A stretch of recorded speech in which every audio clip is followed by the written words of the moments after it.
Teteh ukem tipsna cenah pengisian suara ngarah tiasa lancar nyariosna cenah kumaha. Da abi mah cenah acan tiasa sok kalah bararingung kalah lila we ku mikir.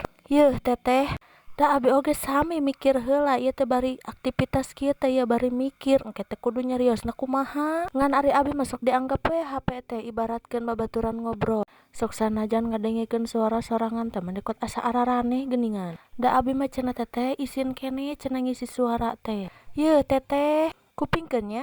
Da abi oge nya upami menuju ngisian suara teh sok rada oge nyumput. Ngan henteu we ari nyumputna dina jero lemari mah da teu asup. Yeuh abi mah nya nuju pengisian suara teh dipelongkeun budak oge embung isin. Komo lamun ku salaki jeung ku batur.